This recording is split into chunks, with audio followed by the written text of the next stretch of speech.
est temps de vous révéler un petit secret. Toute l'industrie du sexe, de la pornographie à la prostitution légale, c'est tellement évident et clair, si vous faites attention, que c'est une grande opération de chantage. Et en parlant d'opération de chantage, Megyn Kelly est en train de commettre un crime en plein jour. Elle commence simplement à poser des questions sur Israël et nous savons tous où cela mène. C'est plutôt excitant.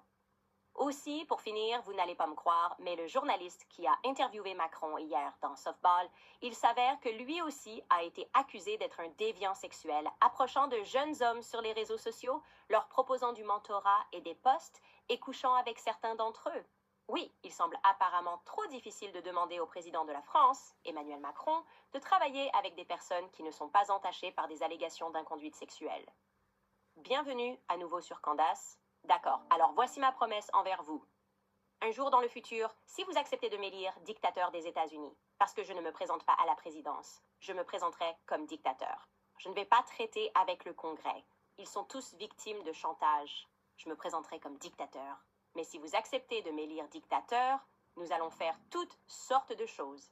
Et l'une d'elles sera d'utiliser notre puissance militaire pour foncer en France, entrer dans Paris, peut-être au palais de l'Élysée, et sauver le président Macron, qui, à mon avis, est peut-être victime du syndrome de Stockholm en ce moment. C'est juste fou de regarder cette histoire. Encore une fois, il ne vieillit pas bien. Mais je n'arrivais pas à y croire. Vous n'allez pas me croire, je dis toujours ça. Quand je commence un épisode par « Vous n'allez pas me croire », c'est parce que vous allez probablement me croire. Surtout si ça concerne la France. Mais j'ai été choquée hier, je dois le dire, quand des gens ont commencé à nous envoyer des emails pour nous informer que le journaliste de l'interview dans Paris Match, vous vous souvenez de Darius Rochebin? C'était le journaliste qu'Emmanuel avait choisi pour lui accorder une interview au sujet de ce procès intenté contre moi. Eh bien, Darius Rochebin a été accusé par de jeunes hommes en Suisse de déviance sexuelle, et l'histoire est incroyable. D'accord, donc tout d'abord, pour vous rappeler, voici l'article de Paris Match d'hier. Le président Macron, je veux faire respecter la vérité, dit-il. Ah, d'accord. Et cet article est maintenant mis en avant, je suppose, par son équipe de communication, parce qu'ils essaient de jouer à ce jeu de relations publiques en le relayant aux médias internationaux. Aujourd'hui, il est dans le London Times, il le cite à Macron.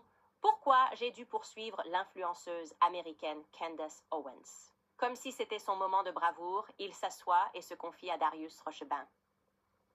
Puis soudainement, mon équipe et moi recevons hier une avalanche d'emails de personnes en Europe nous informant que Darius Rochebin a fait l'objet d'une enquête menée par 3 journalistes en Suisse et a été très crédiblement accusé d'inconduite sexuelle. Alors, nous nous sommes dit, d'accord, regardons de plus près cette histoire. Peut-être qu'il a simplement été emporté par la vague du mouvement MeToo, vous savez, parce que je suis contre MeToo. Mais non, ce n'est pas ça, les gars, et l'histoire est folle. C'est de la pure folie. Honnêtement, parfois je crois que j'invente tout ça, mais je ne l'invente pas, d'accord? Prêt? Alors tout d'abord, juste pour que vous sachiez, voici le titre, dans le temps. Vous pouvez voir, il est écrit « RTS Darius Rochebin et la loi du silence ». C'est le titre. Cela ne vient pas de Candace Owens. Cela existe depuis 2020, et je vais vous expliquer ce qui s'est passé ici. Il a poursuivi le groupe de médias en justice pour diffamation, mais il a ensuite abandonné sa plainte de manière assez mystérieuse et le groupe de médias a redoublé d'efforts dans ses reportages. Nous y reviendrons. Bref, à l'époque, Darius Rochebin vivait en Suisse et il était le présentateur phare de la radio-télévision suisse. D'accord? C'était en quelque sorte leur Andy Cooper. C'était leur journaliste vedette. Mais ensuite, soudainement, ce qui s'est passé en 2020, c'est que de jeunes hommes se sont manifestés et des journalistes ont commencé à enquêter sur l'affaire, affirmant qu'ils avaient été ciblés par une femme avec une identité en ligne que Darius Rochebin prétendait être. Ils ont allégué que Darius avait créé de faux comptes en se faisant passer pour de jeunes femmes et les approchait. Il avait ses faux noms de comptes féminins. Il était Laetitia et il était aussi Lia, mais apparemment, il était plus actif sur les réseaux sociaux en se faisant passer pour une jeune femme nommée Laetitia. Je dois préciser que ces allégations remontent à environ 2012. C'est à ce moment-là qu'ils disent que cela s'est produit. Donc Darius, à cette époque, était un homme de 46 ans, se faisant passer pour une jeune étudiante à l'Université de Genève afin d'attirer des adolescents à lui répondre. D'accord? Et ce n'est que le début, car ça va devenir encore plus étrange, je vous le promets. En tant que fausse étudiante, Laetitia, il aimait s'humilier, d'accord? Donc Laetitia, qui est en réalité Darius se faisant passer pour une étudiante, glissait dans les messages privés de jeunes hommes, comme ce garçon Samuel qui a témoigné pour cette histoire, et dès qu'il commençait à discuter avec eux, il se mettait immédiatement à dénigrer Darius Rochbin. Donc il se dénigrait lui-même, le présentateur, mais il fait semblant, je n'invente rien. Il fait semblant d'être une étudiante, mais il se dénigre lui-même, Darius Rochbin. Samuel, l'adolescent qui a témoigné, a dit qu'il n'avait que 16 ans lorsqu'il a été ciblé par Laetitia. Il a dit qu'il avait 17 ans, mais il n'en avait que 16. Il allait avoir 17 ans. Il a dit à Laetitia, « J'ai 17 ans. » Et il dit que Laetitia lui a immédiatement parlé du petit pénis de Darius Rochbin. Donc Darius Rochbin fait semblant d'être Laetitia, et il commence tout de suite à parler du petit pénis de Darius Rochbin. Samuel dit qu'il a essayé de savoir, de comprendre ce que Samuel pensait de Darius. Il lui a demandé son âge. Samuel a alors dit « J'ai 17 ans ». Bien sûr, il arrondissait son âge.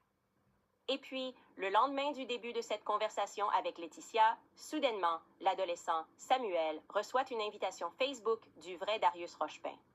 Juste pour être clair, ils sont tous les deux le vrai Darius Rochbin, mais l'adolescent ne le sait pas. Il pense qu'il parle à une fille et qu'elle parle de Darius Rochbin, mais maintenant le vrai Darius Rochbin, le présentateur de 46 ans, l'invite à devenir ami.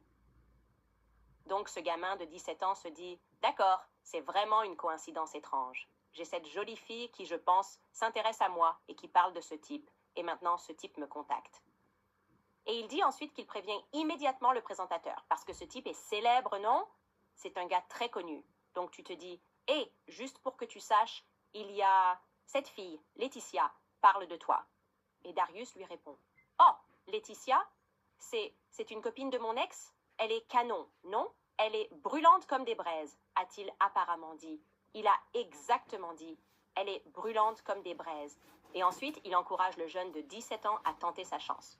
Il lui dit, tu devrais tenter ta chance avec Laetitia, qui est en réalité Darius en secret. Ils commencent alors à discuter pendant plus d'1 an. Donc il parle à Darius Rochbin, mais il parle aussi à Laetitia, qui est aussi Darius Rochbin. Je ris parce que c'est complètement fou.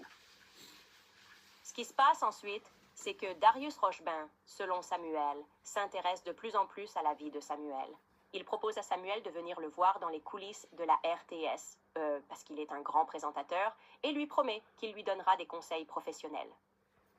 Samuel raconte à cette publication que Darius, je cite, a instauré une forme de camaraderie entre nous. Il a adopté le langage d'un ami. Il me donnait des conseils de drague. D'accord. Des conseils de drague, vraisemblablement pour Laetitia.